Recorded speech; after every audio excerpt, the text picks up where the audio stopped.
So what's up, guys? So this week for Movie Club, we watched another movie from Mr. Harry Britt's Movie Club. And again, I will put his link here so you guys can see that he does these every Tuesday. And this month, like I said last week, we are doing remakes. We're doing the originals, not the new ones. And this week we're doing 1990 Total Recall, starring Arnold Schwarzenegger, Sharon Stone, Michael Ironside. Now, I've seen the new one, like when it came out. I didn't go to the theaters and watch it. I acquired it some other ways, which I cannot mention, because I really wasn't going to pay to see this movie because I knew it was going to be shit in comparison to the old one. And it was. It honestly really was shit. It was a completely different movie. The whole point of the first one was get your ass to Mars. I mean, they say it like countless times, and most of the movie is set in Mars. Now, in the new one, on the other hand, they're always on Earth. Like, the whole movie is based on Earth, and it kind of pissed me off. I'm like, why did they just change the name of the movie? They could have just done something different, but no, they had to try to remake it and change the whole story completely, and it pissed us off. Like I said, this one is not the new one, so I'm going to stop ranting about it and how much I hated it. I'm going to go back to the old one because I like the old one, and I grew up with the old one, and I probably watched it when I was too young, and it was very, very graphic, but you know what? I still like this movie. And again, I watched this movie with my girlfriend, or at least parts of it when she didn't fall asleep, but she like saw all the graphic stuff, and like all the blood and the eyes bulging out. She called one dude Vagina Face. It was Tony, who's also Dean Norris, the dude from Breaking Bad. Yeah, she called him Vagina Face, so that's stuck in my head.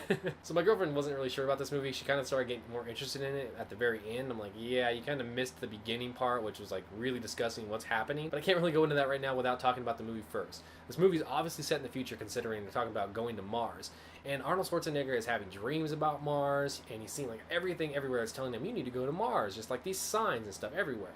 And he just really wants to go, and his wife is like, no, you'd hate it there. And then he's like telling his coworker, he's like, hey, have you heard about this recall place where they like implement vacations like to go to Mars? And he's like, don't do that. My friend got lobotomized there. They're brain butchers. Don't do it. And he's like, oh, okay. So everybody is pretty much telling Arnold not to go to Mars. So of course, because everybody's telling Arnold, you don't want to go to Mars, you'd hate it, or don't go to the recall place, they're brain butchers, he doesn't really care. He is just so obsessed with Mars, he has to go there no matter what it is. Now, I'm guessing he just doesn't have the money to physically go to Mars, so he ends up going to the recall place. Now, the dude at the recall place is a really good salesman because he got Arnold to not just go to frickin' Mars, he got him to become a secret agent. And he gives him this nice little sales pitch about, hey, if you do this, you get to like save the planet, kill the bad guys, and you get the girl at the very end. This kind of plays on a little bit later in the movie, and I'll talk about it in like 2 seconds, but just know that that is said in the whole thing. And from there, we get to see Arnold go like into the back room, and he's getting the recall thing about to be implanted into him. And this is where the movie takes a turn, because you have to decide if this is actually happening from this point on, or it's all in his head and it's just part of the recall simulation. Now, there's one scene I really want to talk about that I really didn't get when I was watching the original, or maybe I was just too young and I just kind of like blew it off and didn't think about it. But the assistant dude who's helping the chick out in the recall center, he just grabs this little thing and he's like, huh, blue skies on Mars, interesting. And that's a key thing right there that comes into play later on in the movie, actually at the very end of the movie. So pretty much once Arnold gets that shot, he starts flipping out, rambling about Mars and yelling, you blew my cover. And we're like, okay, that's just like a real bad thing with this recall thing, and he thinks he's like undercover and it hasn't even happened yet. The chick suddenly says, I haven't even implanted it yet. And they're like, oh my god, he's actually a secret agent. And they kind of try to play that off for a while, and I'm just very skeptical going through the whole thing.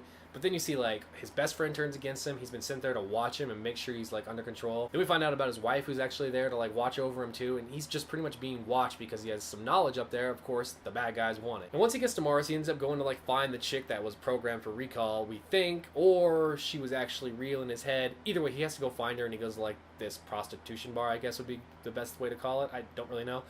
And he sees like the 3-titted chick who's iconic because the chick has 3 tits, obviously. From that point on, he ends up working with the rebels against the agency, and of course we have just like the conflict back and forth between that. But what I really want to focus on with this movie is, was it real or was it all recall? If you can't guess my opinion, I think it was all recall. Everything was too perfect. That salesman just laid it all out for him. He said everything, and everything happened. He said, you'll get the girl, you'll save the planet, and you'll kill the bad guys. He killed all the bad guys. He ended up saving the planet with some alien technology, and he got the girl of his dreams, who was in his dreams, that was programmed at recall. And if that's not enough, the blue sky, for God's sakes. The blue sky that the one guy talked about at the freaking recall center happened, and it was like a new program part. And to tease us even further, the very last line of the movie is, I just had a terrible idea. What if this is all a dream? What if I wake up? And then chick's like, well, then you better kiss me. And from there, it goes to an ambiguous ending. You get to pick whether it actually happened or not. Gave you my opinion, and I love this movie because of that. That's also why I loved Inception. Total Recall is Inception of its time, basically. It makes you think. It gives you the option of what do you think happened. They both have very strong points, but I just think it was too perfect for it to be real. But that's really all I had for this movie. I recommend this movie to everybody. Obviously, don't let your kids watch it, even though I watched it. I didn't get screwed up from it. It just became a movie nut for some reason. Anyway, I hope you guys enjoyed this review. Let me know in the comments down below what you thought. Do you guys think it was real, or do you guys think it was recall? Because I would like to hear the strong opinion for it being real, honestly. Stay tuned after this video. I'll have 3 more videos that'll pop up, and you can click on them. They're usually reviews, but I'm going to start doing vlogs, so they might pop up a little bit here and there too. And that's it for this review. So thank you guys for watching. I really appreciate it. Hit that like button if you will, and I will see you guys next week, or hopefully within a couple days, because I'm probably going to be doing Thank You for Smoking next. So I'll talk to you guys later. Bye.